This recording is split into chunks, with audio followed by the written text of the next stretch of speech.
was a girl named Jenny who was different from the rest. She wanted to fit in and tried her very best. But some kids who were bullies were always very mean. They hurt Jenny's feelings, and even more it seems. Their words were very hurtful. Their actions made her blue. Why didn't they stop to realize that Jenny had feelings too? Jenny felt so lonely. It made her very sad to think that people could be so cruel. It also made her mad. Bullies may think they're funny and cool to their friends. How would they feel tables turned? Their mean actions would soon end. Every one of us is special in his or her own way. That's what we need to remember each and every day. Another episode of Outstanding Life Podcast with your friend, the Motivational Cowboy. And in the studio with me today, you've heard him on one of my other podcasts, Joshua Spears, in the house with me right now. What's up, Josh? Hey, Johnny. How you doing? Outstanding. Today, we are going to talk about something pretty serious. And I know that with the last podcast that I did with you, we talked about what you do, what you speak about, you being a stay-at-home dad.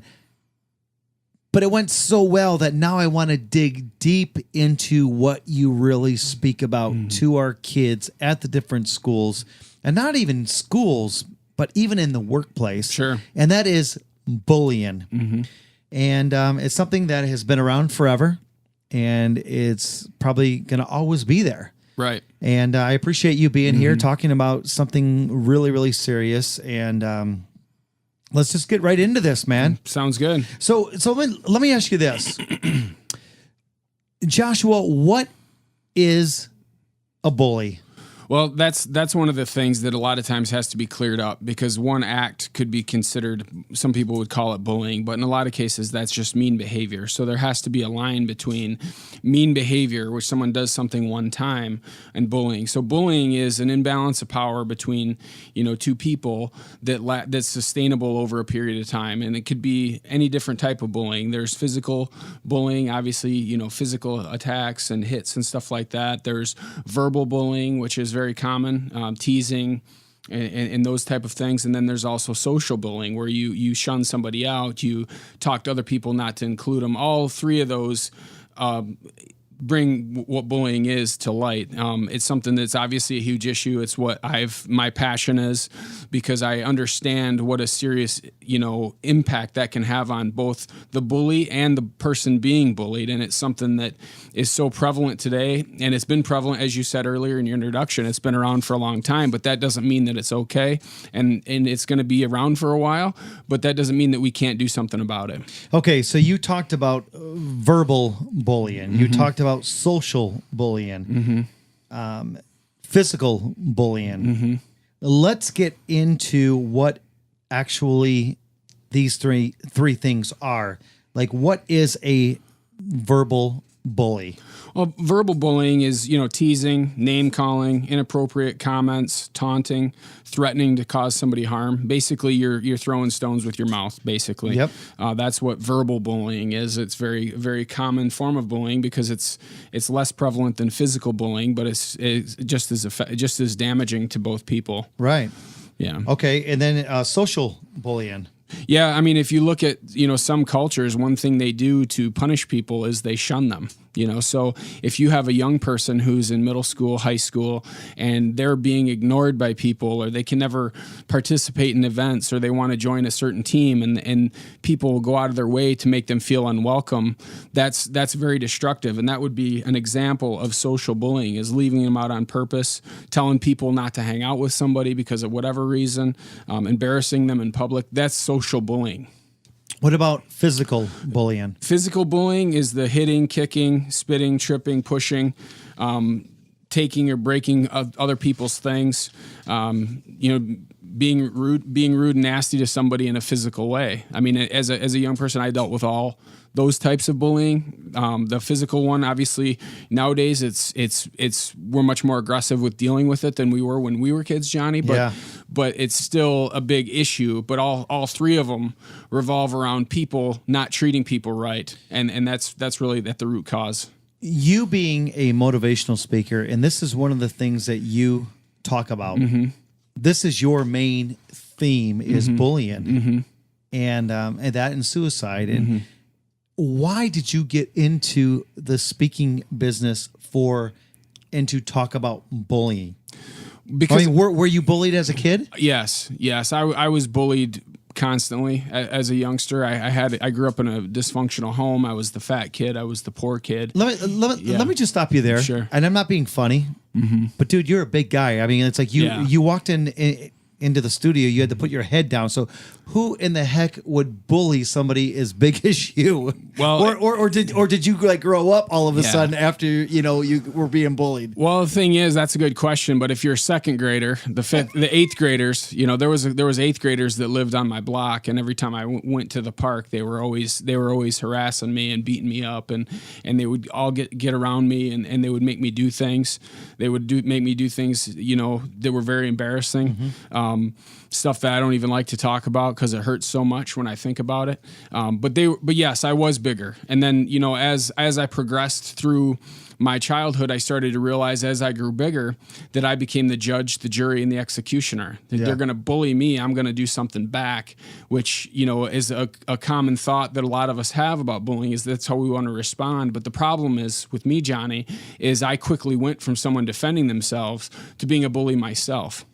And that was another whole stage that I share with my audience is, you can go from being bullied and then you react to certain things the wrong way, and then you become a bully and you're inflicting pain out of your own pain. And that's a vicious cycle that if it doesn't get broken, it can be a recipe for misery.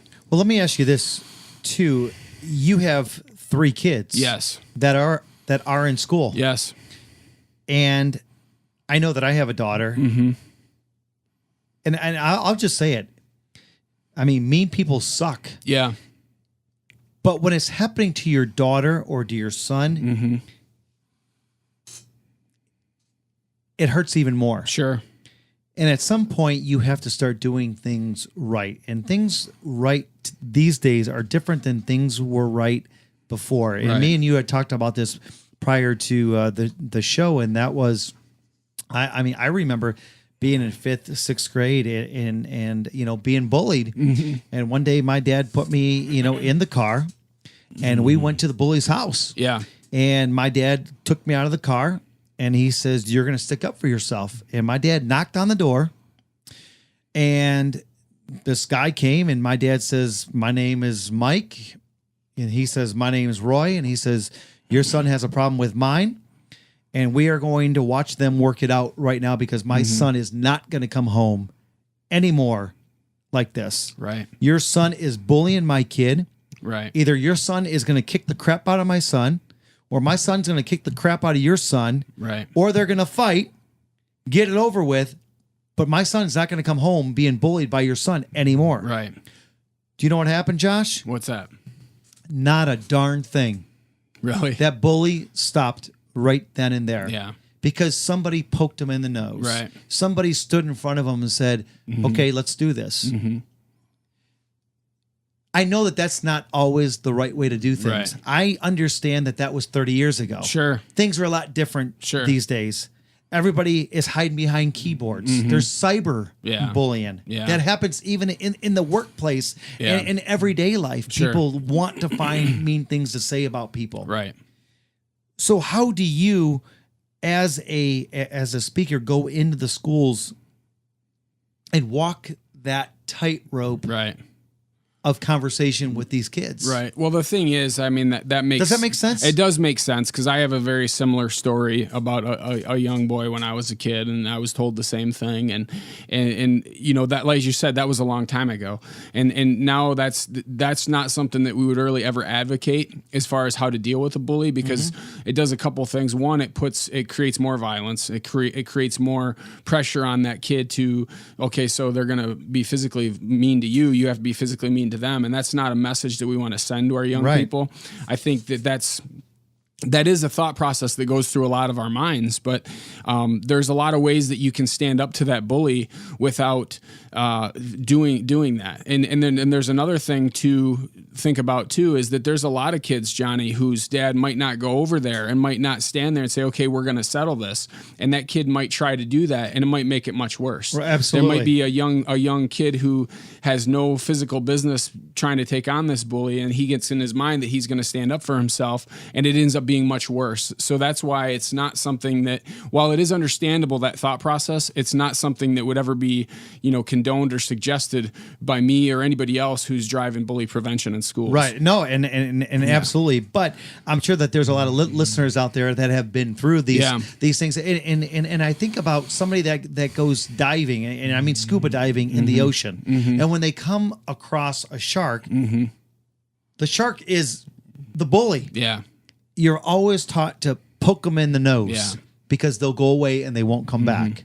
Yeah. Now, how do you say that as a child, being bullied, how do they stop somebody from bullying them? Well, the biggest thing they have to realize is they're not alone. That's the big problem that a lot of people have, and that's something that having an outside speaker, can do for an audience. Is you can have someone come in there who's been through it, and they say, hey, I can relate to this guy. Maybe I'm not alone. Because that's the biggest problem most schools have, most parents have, is the communication with the young people. So I would say that for the person being bullied is they have to tell somebody what's happening, whether it's mom, dad, a parent, a teacher. They have to tell somebody what's going on so that they can start getting some guidance and advice on how to handle that situation. Joshua, kids will be kids. Sure. So at what point, as a mother, as a father, do you step in and say, okay, enough's enough. This is not just kids being kids. Yeah. Do you understand what I'm asking? Yeah, I think so. I mean, I think you're going to have, each situation is going to be different. There are kids will be kids sections or the circumstances for sure, but there also has to be a point where you say, okay, this is enough. And I think that's where, when you get back to the pure definition of bullying, is if it's repetitive. So if it's repetitive over a period of time, then you can say, okay, my son's being bullied versus, my son was playing basketball at recess and him and this kid got in a scuffle over a loose ball and it turned into that's not bullying. Right. But if it's that kid's taking his lunch money every day, or he's, I remember one time this kid put me up against the fence and he was choking me, and he did it every day on recess, and to the point where I felt like I was done. I still remember looking in his eyes, and finally I told somebody, and then they kept an eye on that guy, and he stopped doing it because he knew that they were, not to make the kids a tattletale, but at the end of the day, you have to communicate. And that's where us as parents, and I ran into a situation recently at the gym where my young boy, my 8-year-old was I could tell that these kids were picking on him. And I stood and watched for a while. I stood there and I watched, and I could see the impact it was having on him. And then I went up to him and I said, what that kid said doesn't mean anything. He's doing it because he's got a problem. So it goes both ways. So parents have to ask a lot of questions, but ultimately that's what I come in with these kids and say, look, you're going to have, the same could be said about suicide prevention, is to open up those lines of communication so they feel comfortable saying, hey, you know what, this is a problem for me and this is making me feel real bad and this has been going on and I've been scared to tell anybody, because that kid feels alone. Because when you're young, you feel alone. And then you and I both feel like know, you're the only one. Yes, and you and I both know that's not true. That's one of the biggest tricks. That's one of the biggest lies, is you're all by yourself. No one cares. No one's going to do anything. No one's been through this. But the reality is there's all kinds of people who've been through it, and each school has steps and processes on how to deal with it. But those young people might not feel comfortable coming forward, and that's where, I try to really encourage them that you're not by yourself. There's a whole army of staff here waiting to help you. Yeah. So at what point, though, does even a staff member say, I got to start listening because they're not kids being kids? Yeah. Well, it goes back to being, is it repeatable? Is it being repeated? Because there's going to be circumstances all throughout. My son, his second week of school, had a call home from the teacher to us that he punched somebody. I'm like, oh my gosh, my kid's being a bully. I'm a bullying speaker, right? How does that make me look? But the fact is him and the kid were wrestling, and my son's bigger, and so he wasn't bullying him. It's just he did that one thing. So the teacher made us aware. That's the first thing. When there's situations like that, you have to act. I would err on the side of acting sooner rather than later. Yep. And not to say you want to overreact to everything, but that's where the challenge with educators, obviously they're all so busy and everything, is to make sure they're having that open line of communications, not just with the students, but with the parents. And there's all kinds of apps. Young kids in school, like my kids all have the Class Dojo. It's an app where the teacher can communicate back and forth. And those are things that the teacher... What was that app again? Class Dojo. Okay. And so the teacher can communicate to us, and we can communicate back without these elaborate notes home like when we were kids. So I'd say they react sooner rather than later, but it's really about opening that line of communication. And that's I said before, that's the challenge that adults have when it comes to the youth is the communication. And that is huge. Communication is so big, and especially these days, because I don't personally believe that parents communicate with their kids like they did when we were being brought up. Parents these days, I believe, if they send a text message, that's okay. But you actually have to sit down and talk to your kids these days. Mm-hmm. I found some stats, and I know you did as well. Mm-hmm. And I don't know if you knew this, but 1 in 7 students in grades K through 12 are either a bully or have been a victim of bullying. Yeah. 1 in 7 students in grades K through 12 are either a bully or have been a victim of bullying. Mm-hmm. Joshua, that's sad, man. Yeah. Listen to this one. This one actually just burns my behind. An estimated 160,000 U.S. children miss school every single day due to the fear of attack or intimidation by other students. It's jaw-dropping. 160,000 U.S. children miss school every single day because mean people suck. Yeah, they do. They do. And that's why it's a big problem. I mean, think of those kids those kids are missing out on that education for the day. 1 in 7. Think about that. That's a lot of kids. Listen to this. 64% of children who were bullied did not even report it. Mm-hmm. Nearly 70% of students think schools respond poorly to bullying. Mm-hmm. Nearly 70% of students think schools respond poorly to bullying. That is not a bash on schools. No, let me tell you something. Yeah. I respect the educators. Mm-hmm. I have the utmost respect for teachers, principals, and everybody that works in the school system. Mm-hmm. But that just tells me that something is wrong, that we're missing something. Right. And sometimes we have to fix that one little problem because obviously, like I said, nearly 70% of students think that schools respond poorly to bullying. And I know that you found some statistics as well.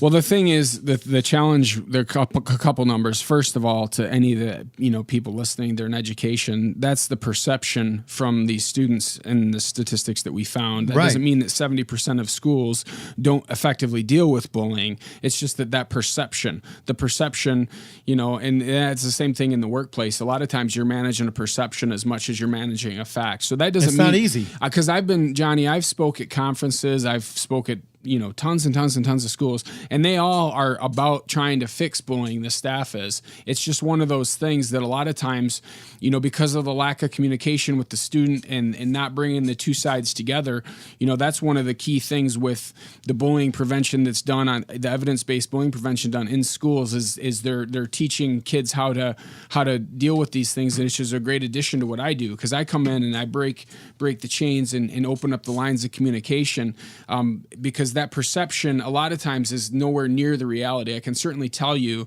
that number, out of all these numbers, that number is about their perception. It doesn't mean that they don't care, because those principals and those counselors, they want to do anything they can to do it. I think the disconnect is between what the kids think they're doing and what they're doing, and that's where that communication comes in. The big issue, like you said, with where your parents talk to your parents, or your parents talk to you, and and that is a problem. But that's one of those challenges that I think we all have to undertake as a parent. But as far as some of the other numbers, the 64 who were bullied did not report it. That makes you wonder how accurate the 1 in 7 is. Right. I mean, if that's the case, then the 1 in 7 looks a lot more like a 3.5 out of 7. Yep. Because if half of them aren't reporting it, it turns that number into a much bigger thing, and that's where there's a lot of that behavior that doesn't get reported. And as I said before, that's where you can, open up that line of communication with your school and your students and say, hey, we do support this. If you don't think that we want to hear about it, and if you think that you're wrong because you're reporting a bullying, I'm telling you the principal, because I've never met a principal who wasn't passionate about stopping bullying.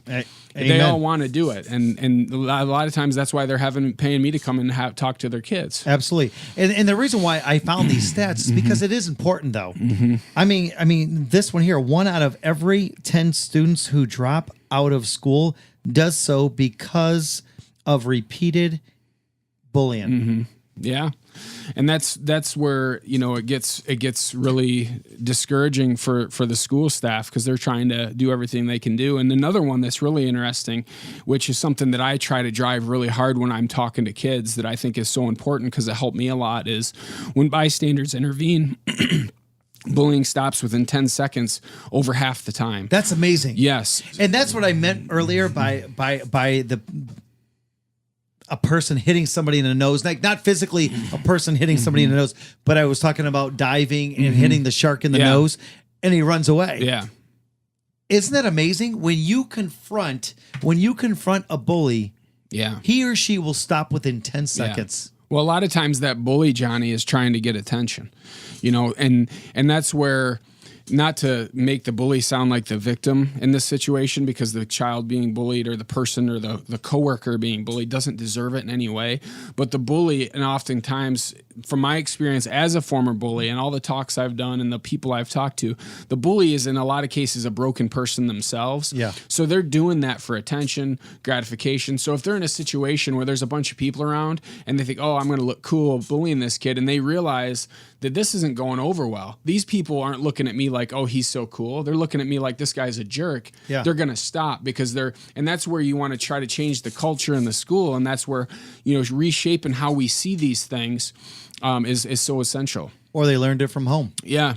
And that's another thing that, Johnny, to be honest with you, that's really important. I think it's something that I bring when I'm talking to these kids, is that the school wants to fix bullying, which is a huge problem. Absolutely. Suicide prevention. These are two main things that have me come in. But bullying, while it is a massive problem, it is also a symptom of other problems. So for example, a large percentage of kids that are bullies are in homes where there's domestic violence. Right. So if you have a kid in your school who's consistently being a bully, the challenge there is to get that child who's being the bully. You need to stop the behavior. I understand that. The behavior must stop.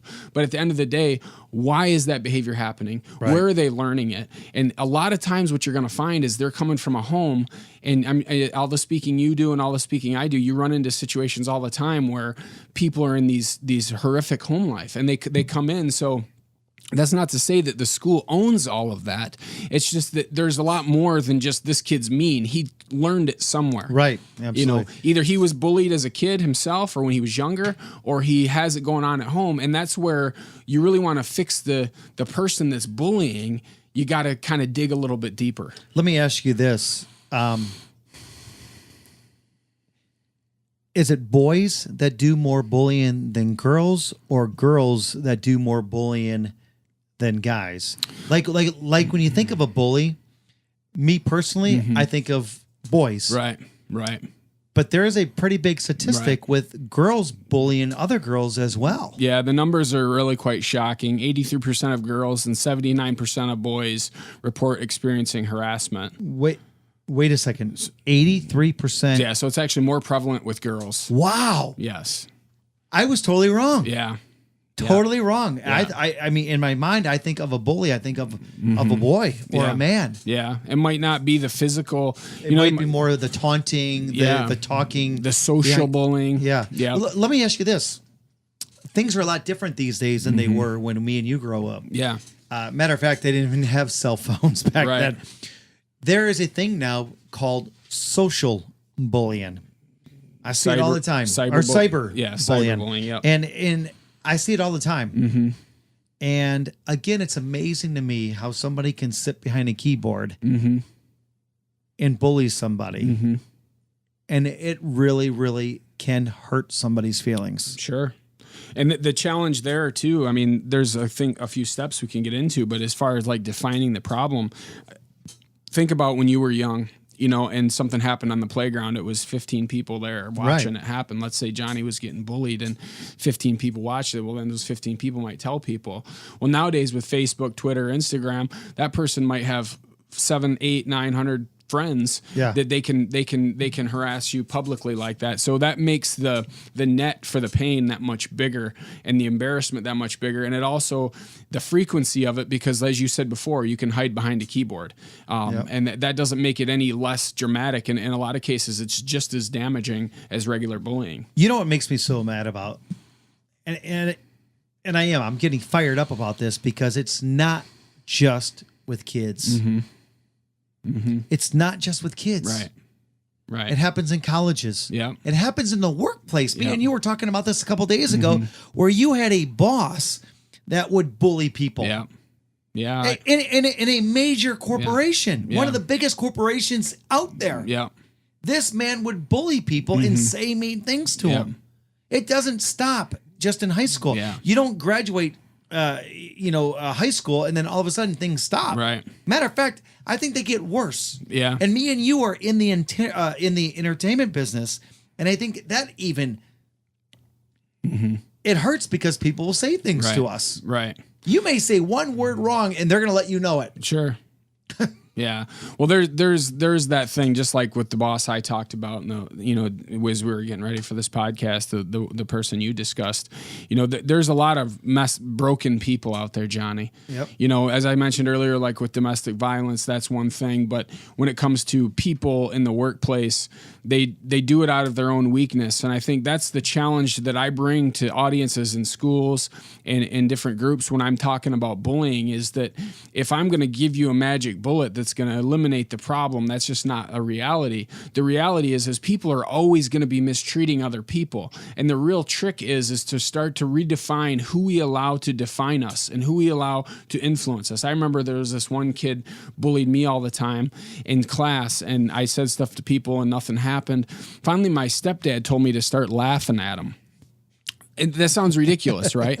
I did it, Johnny. I started laughing at him, and it was amazing how they just stopped. Now, I was a big kid and I didn't want to get in trouble in school because I had been in trouble in the past. So they were trying to get me to act out. But my point is that when it comes to other people, there are always going to be people. There's going to be a new boss. There's going to be a new, CEO. There's going to be all these different people that we interact with on a consistent basis that will mistreat us. And if we allow a person mistreating us to destroy our self-image, destroy how we see ourselves, they're going to win the war of us. And that's the challenge, is that not to say that obviously bullying is an issue, but ultimately as a person, we have to take responsibility of our self-image and not let other people shape it, whether it's in the workplace or whether it's in middle school. And middle schooler, that might be hard to learn. But as we grow up, we have to learn that there's going to be people out there, and just because somebody's trolling you online, maybe they didn't like one of your talks or maybe they didn't like one of mine, that doesn't mean that it wasn't a good talk. Right. That just means that person's got a problem. Yeah. It has nothing to do with you. And that's where young people, especially teens, they don't have the perception that you and I do because we're older. So we can look back and say, well, I know that there's people like this, so it's no big deal. To that kid, it's so final, and that's why it can be so destructive. And it's okay not to know. It's okay not to know, and it's okay not to have all the answers. Let me ask you this. How do you prevent bullying? And I mean, parents, school staff, other caring adults have a role to play in preventing bullying. Right. I mean, we all have to listen, communicate. So at some point, we have to educate our children. And you know what? I'm gonna take it a step further. Our friends. How do we prevent and educate them about bullying? Well, that's one thing that's really kind of neat over the last, number of years with a lot of big national organizations, and there's some local ones that they've doing a lot of, training and staff development on bullying. And I've been to bullying conferences, and so but it all revolves around a few key themes. And that, as you said before, education is the key to all of it. You can have someone come in, like myself, and it's great because I open up a lot of doors, but there also has to be some policies in place to teach and train and discuss this with kids. So helping them understand what is bullying, what isn't bullying. And then as we discussed earlier, keeping the lines of communication open, that's a huge deal. Dude, Joshua, all of a sudden I went from being mad during this podcast and now I'm smiling because communication. Yeah. It's one of the hardest things to do is to be able to call your friend, text your friend, email your friend, and just say, I need to talk to you. This is what I have going on right now. It's not easy for me, and I'm in my mid-40s. Right. I can't even imagine what it's like to be a teenager these days. Right. But we have to communicate. You're not alone. You said it already 3 times already. We're not alone. Nobody is alone, but you have to communicate so you're not alone. Right. It's okay to pick up the phone and just say, hey, listen, I'm going through some things right now. Yeah. So-and-so saying this and so-and-so saying that. Yeah. People are always going to say mean things about us. In certain times of our life, you could be doing and having your life completely perfect in your mind. But somebody will find a fault in that because they're jealous. Yeah. And usually that's where it stems from, is being jealous about you. Yes, absolutely. And therefore, that's when the bullying starts. Yeah. And that's where all these mean things are being said because you do have it together. But it's tough to keep it together. Sure. 1, I'll say it, you got to have faith. 2, you got to be able to communicate with the people that love you. Right. Right.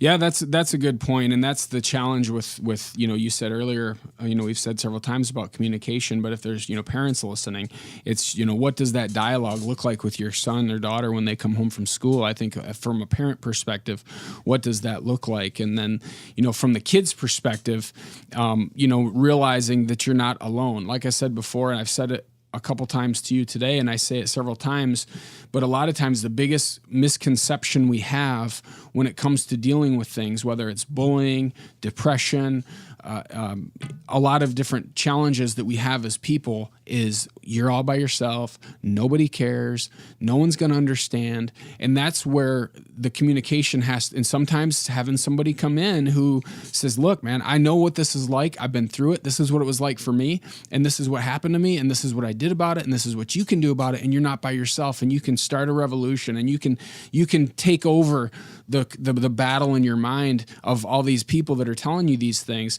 And sometimes it takes that Johnny, the kids that line up to talk to me after my talks, that's what it comes back to, is finally someone said something that I can understand, because I have it triggers something. Yeah, it triggers something. I can tell my son's 8, not to say to use a parent example all the time, but I can tell my son something 8 or 9 times. My mom or my wife can tell him 8 or 9 times. We go over to my mother-in-law's house, she says it once, and it's the gospel.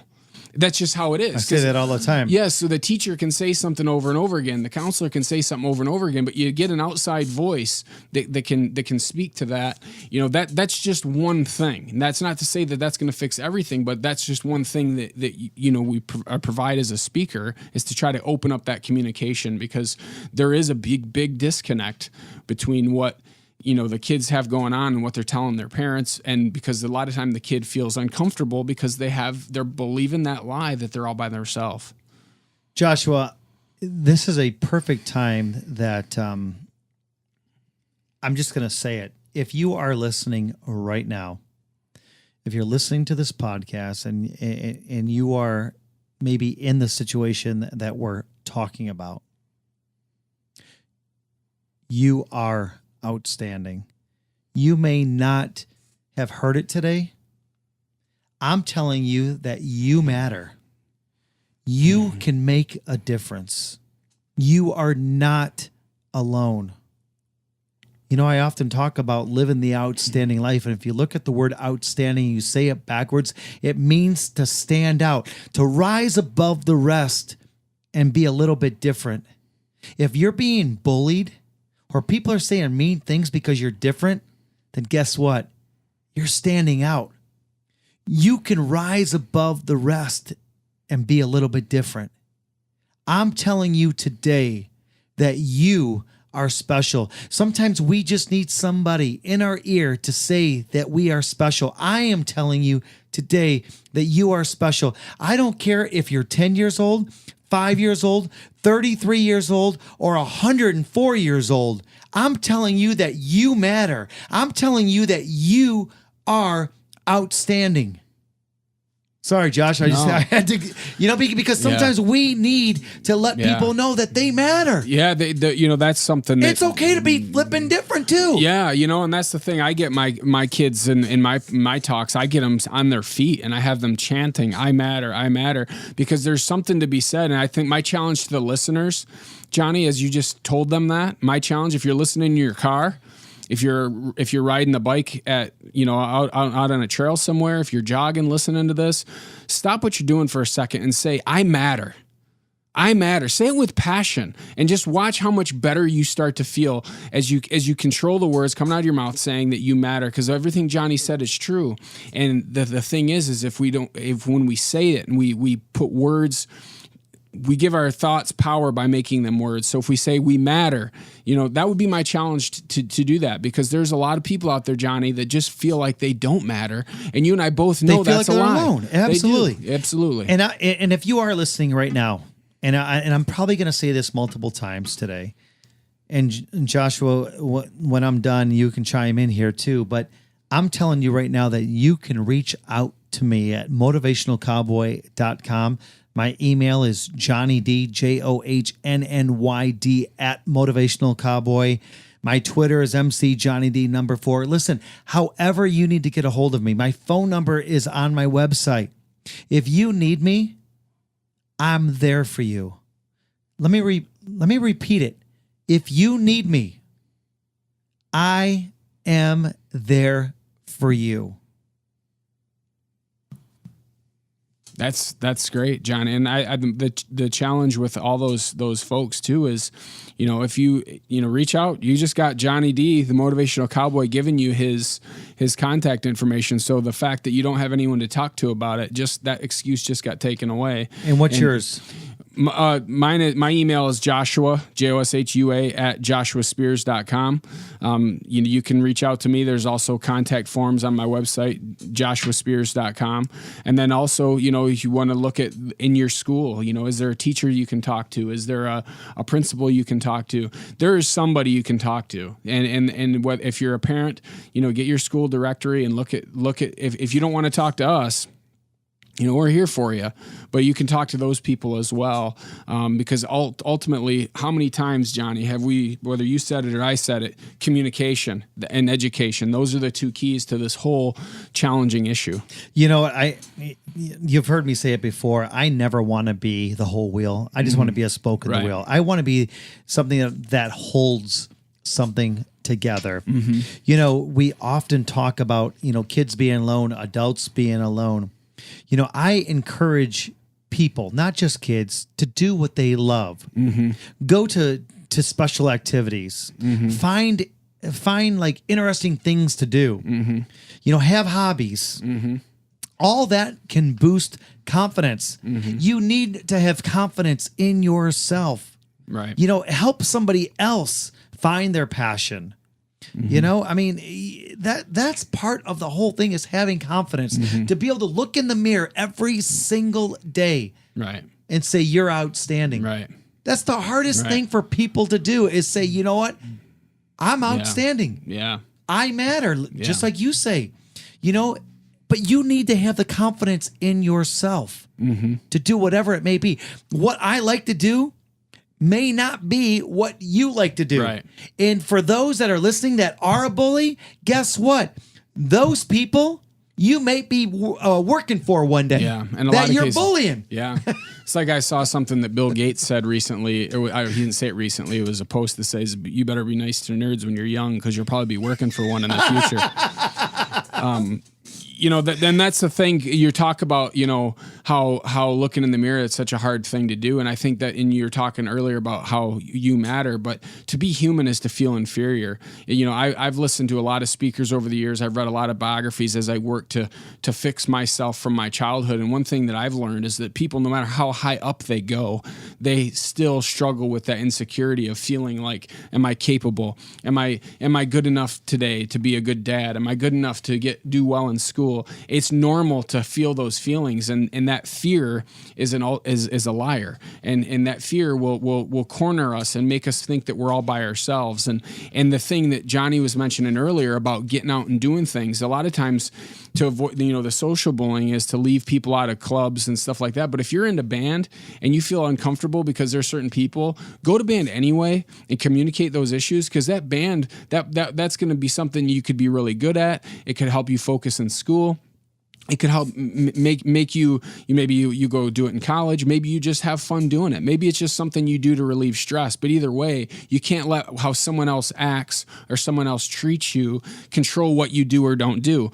Because as you know, Johnny, you have hobbies where you talk about riding your mountain bike or, you know, doing different things, you know, and I do as well, is that you have to be able to be yourself. And a bully in this scenario we're talking about, if we allow them to control who we are and how we see ourselves, then they're going to ultimately steal our ability to be ourselves. And that's where it gets even more difficult to look in the mirror and feel like you can say you matter. So that's where you got to make sure that you're doing what you want to do regardless, because those people will win if you stop. Check this out. You're a father, I'm a father. Yeah. There are fathers and mothers listening to us right now. Listen to this. Research tells us that children really do look to their parents and caregivers for advice to help them through tough decisions. Research tells us that kids are looking for our advice. Sometimes spending only 15 minutes a day talking can reassure kids that they can talk to their parents if they have a problem. Kids just want to be reassured that their parents want to talk to them. Not texting. I'm talking about communicating. I'm talking about not an email. I'm talking about calling. Right. Start a conversation with your kids today. Every single day. Ask them questions like, hey, how was your day? Any good things happen today? Any bad things happen today? And let me tell you, when I read that, I think of myself to this day. I find time every day to just communicate with my 26-year-old daughter. Right. Every day. Parents don't communicate like they should. I'll put it out there. And I find myself at times being one of those parents. Well, I force myself, even if I have to write it down, at this time, call my daughter. Because I get busy. I get things going on. I get it. Again, I'm not throwing the blame game. I'm one of them. I'm a parent. I can say it because it happens. Yeah. And I'm sure that you do. It's hard to sit down with 3 kids and have a conversation when you're trying to clean the house, cook dinner, play with toys, find your own time, and then love on your wife a little bit. Yeah. I think the thing is we're talking to parents is that, you know, that communication has to be, as Johnny said, strategic, because you and I both know that you got school, you got sports for the kids. You gotta do your lawn work. You gotta do your housework. You got all these different things. And I know, even as a stay-at-home dad, when I'm not out speaking, is that can be a challenge, because you're like, I got to do this and this and this. And sometimes you have to, like Johnny said, make it strategic, because nothing of value comes completely by accident. You don't accidentally have a great relationship with your kids. You don't accidentally have a great marriage. You strategically say, I have to make sure I'm investing. And what I run into a lot, Johnny, which is really a challenge for me, is a lot of times people reach out to me on social media or email, and they'll say, hey, Josh, my son's really struggling with depression and having all these problems with bullies, and he just won't talk to me. And I understand. And I walk them through things to do, and sometimes I meet with their kids if they ask me to, because I'm all about trying to help people. Yep. But the problem is to our listeners, you might be in that boat, but you also might have kids that, everything's fine. But the trick is to get that pattern of behavior, of communication started as early as possible and maintain it as long as possible. Because if you're still talking to your daughter at 26, I have an 8, a 6, and a 2-year-old. I can't just one day they're having problems at school and I expect them to just tell me everything. If I've been, haven't been paying any attention to them, I haven't been spending time with them. That's not to say that we're bad parents. It just says that sometimes we're not focusing on something until it's a real problem. So if we're strategic about it all the time, it develops that habit of saying, you know what, I can talk to mom and dad about this because they really care, versus, well, they don't care because they're always doing this or that. Now, that's not to make parents that are busy out there feel bad. It's just, that's a challenge that every parent has. We all have that. I have kids, Johnny has, we have the same challenge, but we have to be strategic about it. So if you have kids, making sure that say, hey, you know what, I'm going to make a point, whether it's right before, with my stepdad growing up, I grew up in a very messed up situation. My stepdad was instrumental in changing my life, and I did so many things to this man. I smashed stuff on his house. I did all kinds of things. I got in trouble with the law, and he had to go to the jailhouse and bail me out, and all these crazy things. But no matter what I did, every day at 9 o'clock, it was my bedtime. I know that's early, but all the way through high school, no matter what I did, if I was being grounded, if I was in trouble, if he just got done having to bail me out of something, he would come in and ask me about my day. And I never understood that as at first, because my dad was much different. But it was every day at 9 o'clock, I knew that he was going to come in. No matter what I did, no matter how mad he was with me or frustrated he was with me, he was going to come in. And I'll tell you, Johnny, that has made me a better father, because now I try to do that with my kids. I got a little teared up there. Sometimes parents need to be told what to ask. Yeah. I didn't just become a good parent because I didn't listen to other good parents. Sometimes we have to ask the right questions. Otherwise, our kids will not answer what we really want and what we're trying to ask. It's okay to ask your children. Ask them, hey, what good happened today? Yeah. What bad happened today? Right. Ask them, was lunchtime good today? Yeah. It's okay to ask these, something that seems so simple, maybe that one trigger that your kids need for them to open up to you about something that's going on. Can I interject real quick there, Johnny? Absolutely. One trap that I think we all fall into, you probably fall into it too, is that a lot of parents are like, well, I try to do that and they don't respond. And then, because what happens a lot of times as a parent is we'll ask a child a question about that, and then we'll give them a dissertation about what they should do, what they shouldn't do, how they should act. This is what you need to do, this, and this. My challenge to the parents listening is to get the child talking and keep them talking, and keep your mouth shut. Keep your mouth shut and keep asking them questions. Right. And if you want to get them to a certain destination with what you're thinking, like you think they should do something a certain way, ask them questions that are going to get your thought coming out of their mouth, and they're going to buy into it a lot faster than if you preach to them. People love to be told stories. Yes. People learn from stories. You're a professional storyteller. Yes. I'm a spoken word professional speaker. Sure. That's what we do. Sure. Okay. So we share stories with people. Guess what? Parents have tons of great stories to tell their kids. Sure. To say, you know what? I know what you're feeling. Right. And just share that and say, It's okay. Ask your kids. Another great question. Ask them, hey, who do you sit with at lunch? Yeah. Yeah. What do you guys talk about? Yeah. Who do you sit with on the bus? Mm-hmm. What do you talk about? Mm-hmm. I know that this sounds so simple, but let me tell you something. If nobody ever told me what to ask my daughter, I wouldn't know. Yeah.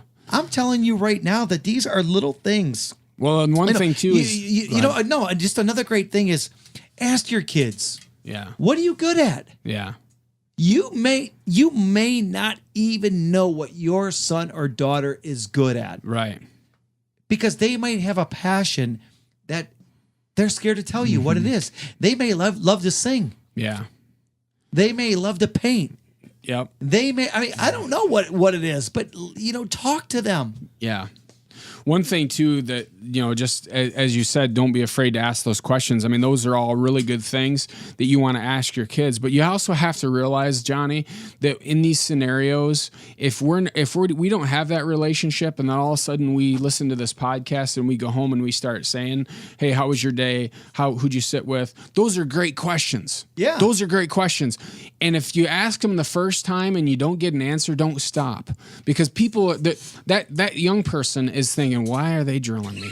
What did I do wrong? What's wrong with how I said? I don't have a problem. Why don't they just leave me alone? I want to get back on my phone. I want to do. That's normal. If your kid does that, I'm just letting you know that that's proof to me that they're probably pretty normal.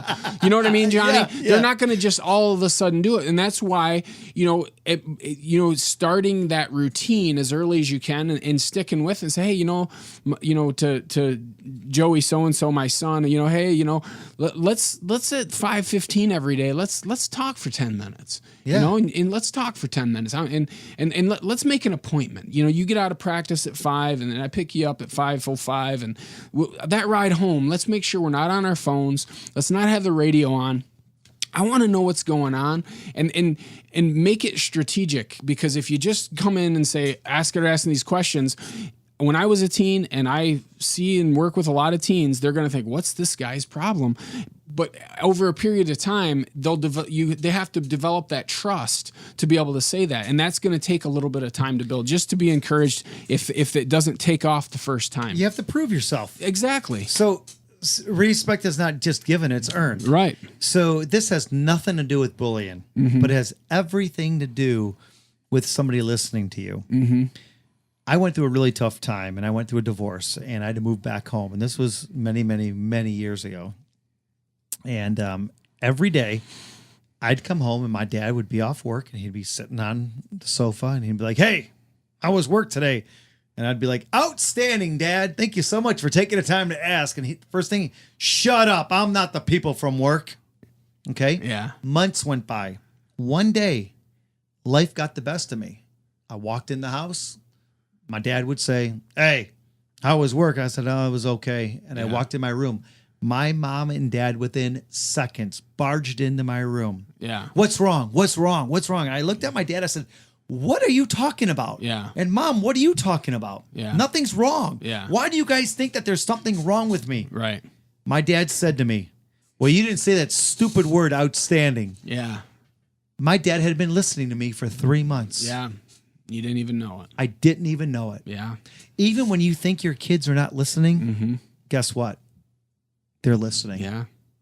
The mic is always on and the curtain's always open, as Zig Ziglar said. Absolutely. And you've heard me say it again, and I'll say it, life is 10%. Life is 10% of what happens to us, and 90% of how you react to it. Well, that's the thing. Just to kind of, as we talk, the bullying on this podcast, and I know we've spent a lot of time talking about, parents, talking to kids and the communication, and we're not sitting here saying bullying over and over and over again, because as we said before, when we talked about bullying, a lot of times it's a symptom of an issue.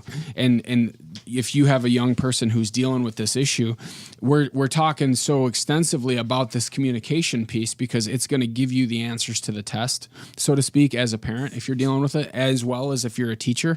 So that's why we're spending so much time talking about communication, because when they hire Johnny to come and talk to CEOs, or if they hire me to come and talk to high school, I'm coming there as a communicator to communicate and to share a message. And that's why while we're talking about bullying on this podcast, it's important to know that you on the ground in your life, whether you're in the workplace or whether you're dealing with this situation with your kids, or you're a kid listening who has been bullied, that communication, that's why we're talking about it so much, because it really is the key to fixing this whole thing, is to understand that stuff. You know, it's funny you said that, because talking about bullying directly is an important step in understanding how the issue might be affecting each and every one of us. Well, sure. I mean, that's where, you know, you gotta bring that stuff up. And a lot of times the young person isn't going to want to talk about it. And that's why a lot of times a school will have an assembly or they'll have programming,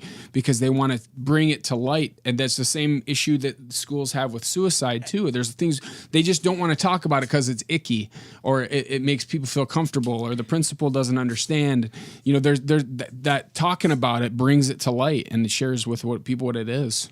This is so simple, but so crazy.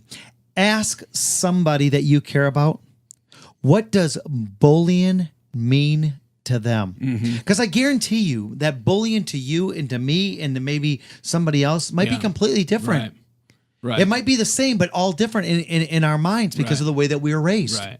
You know, it's okay to ask your children about bullying. Sure. It's okay. You're not putting things in their head. You're asking questions. Right. It's okay to ask questions. Describe what kids who bully are like. Ask the parent. Or if you're a parent, ask your children that. Ask them, describe what kids who are bullying are like. You know, why do they think that people are bullies? Right. It's okay to ask your children about this stuff. Well, you want to ask your children. That discussion has to happen. And one thing that I, you know, as I talk to people, you know, superintendents and, you know, different principals over the years, is there's that line that gets blurred, as I said before. And that's why it's important. You know, there's mean behavior. There's that scuffle on the basketball court we talked about earlier. And then there's bullying. And it comes back to defining what it is. Now, mean behavior is not acceptable either. That's not acceptable either.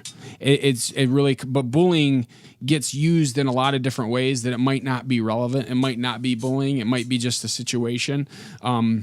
But as you just so greatly said, communication, and it's okay to have those discussions. If you have your child comes home and they're all of a sudden they don't ever want to mess with their device, or you notice that they turned off their Facebook account, and then all of a sudden every time they're on their phone they look like they're real sad or they're crying. Those are some signs, friends, that child might be, you know, being bullied online. Or if they come home and they don't want to go to practice and they used to love to go to practice. Those are things that you can look for, you know, that'll get you asking more questions. But even if you don't see that, get that habit of asking questions, get out in front of it. And you know what? There are simple ways that parents and caregivers can keep up day to day with their kids' lives. And you're asking how? Yeah. I'm going to tell you, Joshua. Okay. Well, you know what? One, read.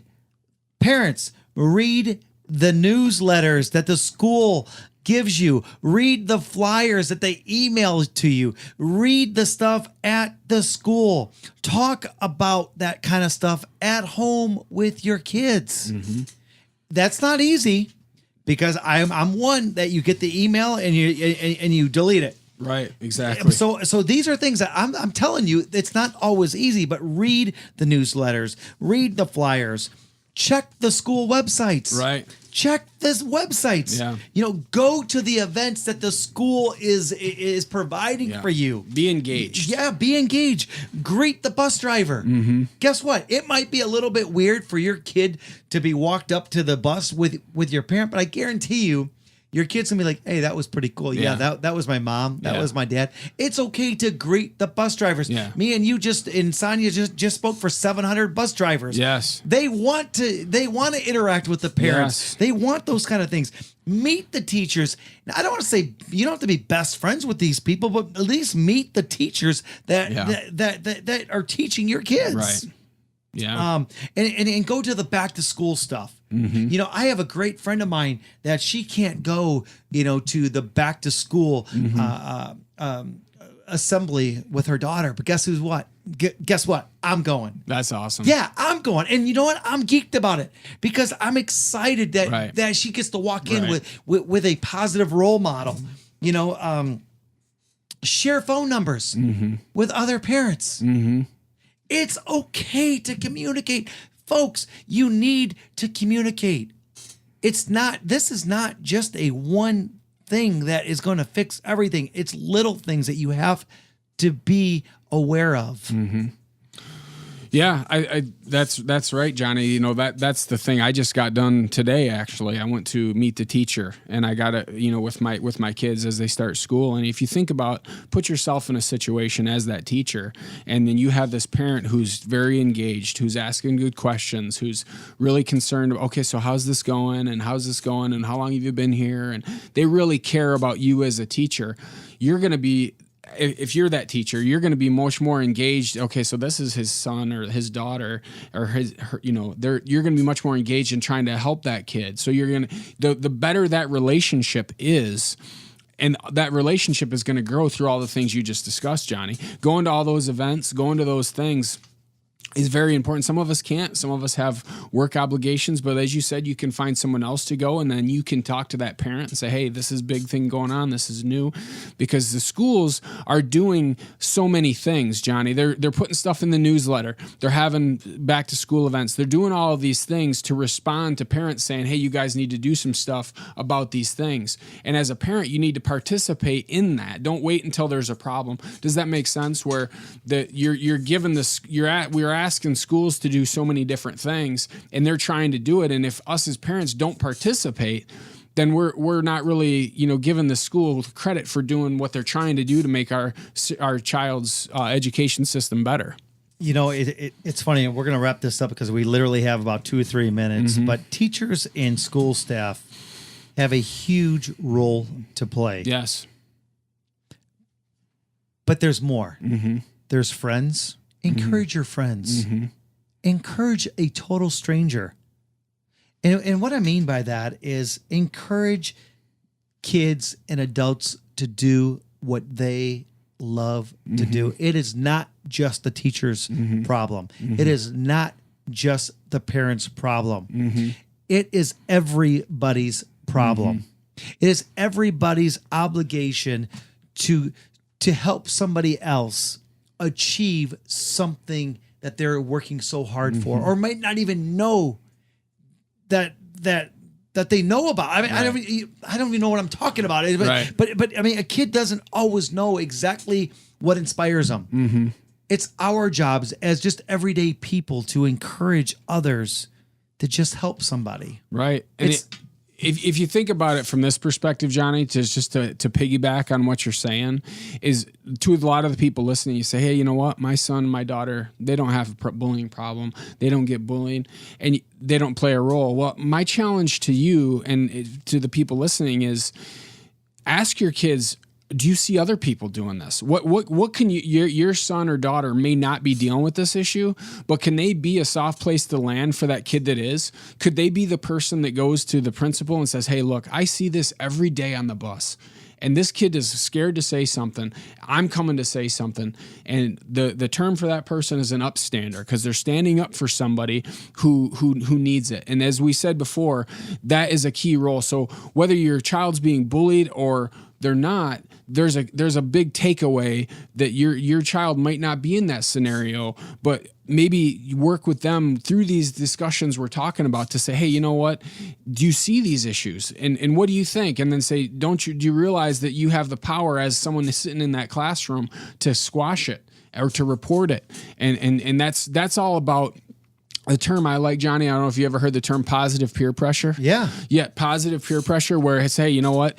We don't stand for that here. And once you get enough of that going on in a school or a workplace, you know, that bully becomes, you know, extinct fast because he doesn't have an audience anymore. So, you know, it's funny. Encourage kids and adults to do what they love to do. And you might be thinking to yourself, well, that doesn't have anything to do with bullying. Wrong. Yeah. That builds confidence. Yep. And confidence means that they can eventually stand up to somebody that is bullying them. It all stems back to somebody believing in themselves. Well, that's what a bully strips from them too. Absolutely. They strip from them how they see themselves, their self-image, all those different things. So by encouraging them to do that, you're building that up so that if like you, if someone says something to you online, you're like, well, I know, but that young kid might not know that person's basically saying lies. They might not realize that. And so by building the self-image, and that's one thing I talk about in my programs, is not just what bullying is and the statistics. That's not really what I get into. I talk to them a lot about, this is what bullying is and this is how it impacts you. But ultimately, we have to decide at some point in our life, whether we're in middle school, whether we're in high school, college, or as an adult, that we are not going to allow other people mistreating us to define how we see ourselves and how we love ourselves. That's really one of the key messages to the young people in these environments, is that you have to stand up for yourself to yourself. Like you were saying, getting into sports or activities, different things are all great things to build your self-image. But ultimately that bully, the person who's bullied, that's exactly what's been stripped from them. And they have to be able to say, you know what, I'm going to stand up for myself. Not I'm going to go fight them, but I'm going to do this anyway. And it's going to make me feel good about me, and I'm going to like who I am. And that's really one of the concepts of personal revolution, is to realize that you matter. And then I also challenge the audience to say, you know what, you have an obligation. If you don't understand what someone's going through, you have an obligation as a member of our community to tell them that they matter. So I get all the kids up on the feet and say, you know what, they matter, and they get all chanting. It's pretty moving, Johnny, to see these young people tell these peers, you matter. Even if you don't feel like it, you matter. Because sometimes that's what they need to hear, someone else to tell them. So whether you're bullied or not, that's a huge part of it. Can you believe it's way over an hour right now? And I want you to take just a couple seconds and give us a closing and how we can find you online. Sure. If we are a company, or we're a school, we're educators, how can they find you so you can come to their school facility and speak? Sure. Well, my website's joshuaspears.com, and my email is joshua@joshuaspears.com. I got a bunch of videos on there, different clips of testimonials and such from different programs I've done. The biggest thing that I bring to the audiences is I bring aha moments. I bring that moment of clarity where that kid realizes that he's not alone. And when I'm talking to teachers, I make them realize that, you know what, I had a kid just like him. And I do this because I have a strong passion for people. As you can tell, as me and Johnny have been talking, that this isn't just a hobby of mine. It's something that I've dedicated my career to. So it's very important to me. So if there's a need that you have in your school, if there's a need with your organization, I'd love to have a discussion, because I can customize my stuff too to fit your needs. But ultimately, it's all about showing people their value, showing them the value of others, and ultimately the value of their future. Joshua Spears, thank you so much for hanging out with us on the Outstanding Life podcast. And before I let you go, I want to share this with you, and it's called For You. Live each day as if it were your last. Build on the future and not on the past. Reach for the stars, but don't fall down. And get back up with a smile and not a frown. Dream big. There's no room for small. And no matter what, walk proud and tall. Don't wait for things to go your way. Go out and get them forever to stay. Never give up and never let go. Strive to be the best. Then they'll know. They'll know that you've become the best that you can be. Believe in yourself. That's all you ever did need. This is Johnny D, the Motivational Cowboy, telling you, be safe, have fun, and have yourself an outstanding day. Thanks for hanging out with myself, Joshua Spears, on this week's Outstanding Life podcast. Thanks, Joshua. Thanks for having me.